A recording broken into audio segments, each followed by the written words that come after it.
Salvaging is one of my favorite ways to earn money in Star Citizen, and it's also quickly becoming one of the main gameplay loops during this year's dynamic events, and today I'll be testing the two solo-operated salvage ships so we can determine which one is better and which one comes second. So let's get started.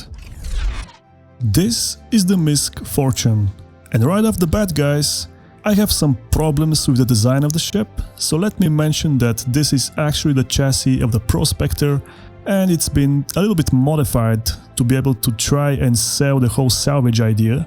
So here is the salvage head, there is a tractor beam attached to that, and there are also the fracture and disintegration beam emitters here, which are way too small for my taste, and compared to the Vulture's array of emitters, this is actually very lacking in comparison. Here are the size 1 Bulldog repeaters, which are the same as the Vultures. They're not gonna do too much damage, so don't really rely on that. And here is the actual cargo grid. And guys, this is a bit weird in my opinion. How is this supposed to actually throw out the boxes and stick them to those pads is beyond me. It looks cool, but my immersion is a little bit broken due to this mechanic here. Then we find the power plant, which is hanging below the ship for some reason. I guess they didn't find the space for it inside.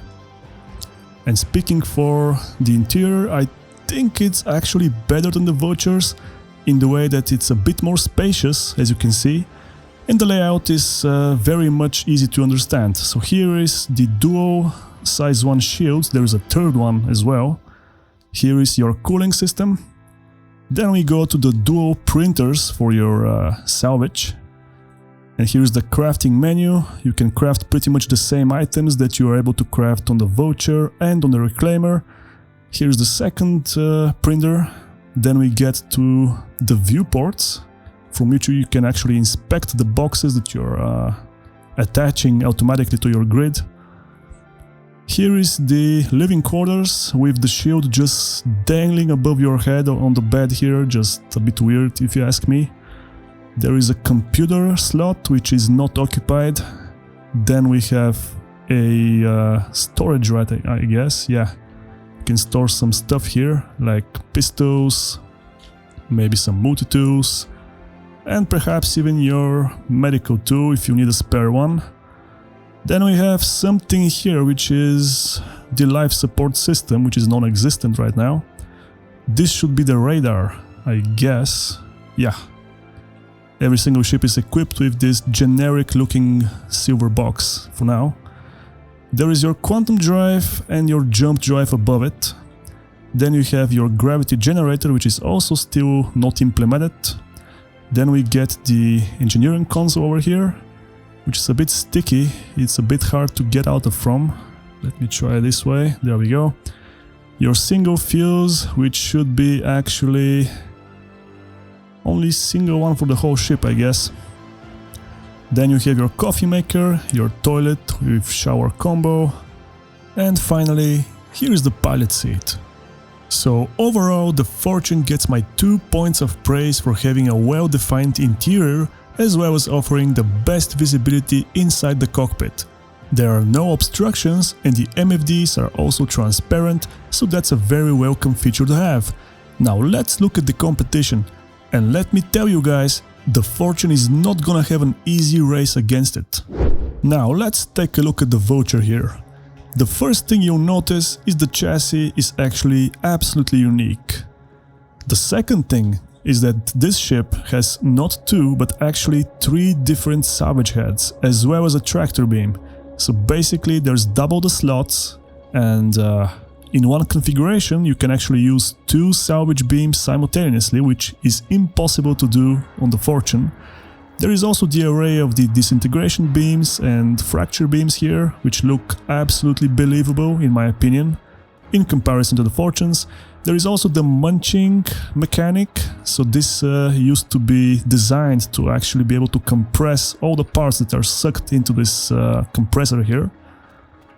Then let's go to the side. The ladder here is actually very much usable. I usually avoid using ladders guys, but this one is very quick, and you can enter the ship from the side of the cockpit directly.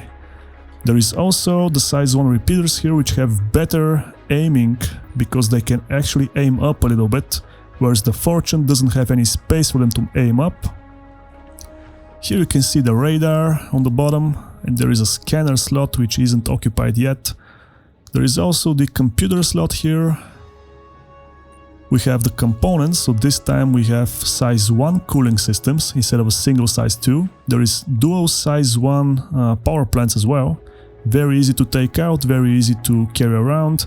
I guess I prefer having 2 of each component, because if one fails, you can probably get away with using the second one.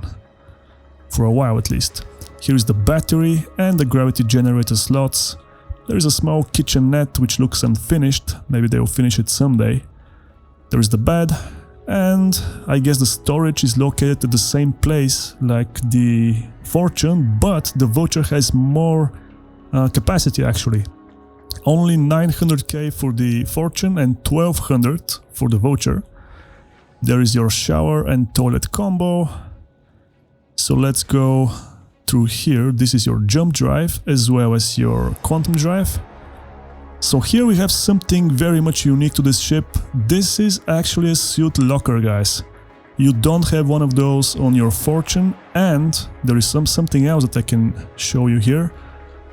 This right here fits 3 small multi-tools or sidearms, and you have heavy weapon slots.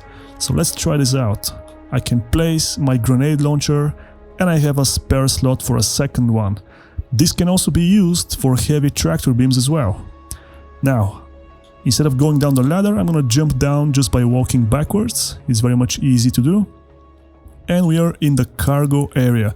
And this is very much different than the Fortune, because you can use this ship as a cargo ship. This means small missions that can load your cargo automatically, or if you need more space to load bigger boxes, this ship can get you covered for this. So I'm giving the Vulture 3 points of praise here. 1 for the personal storage options, a second one for the believable industrial look, and the third point goes for having a proper internal cargo grid. On top of that, the cargo ramp just beats the Fortune's elevator any day of the week, as well as the ability to load refined ore just like a dedicated cargo hauler does. This is not looking good for the Fortune so far, guys. But let's continue, there is more stuff to test. There are some pretty dark places in this universe, like the hangars in the Pyro system, and having powerful headlights is a definitive must. Fortunately for the MISC Fortune, it really shines in the dark.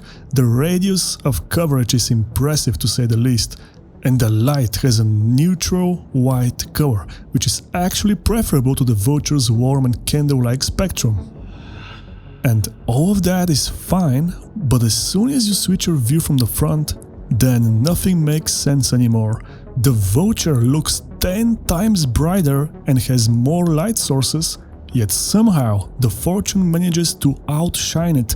So this round definitely goes to MISC, making a tied score of 3 points for each of the ships. Let's move on to the next challenge.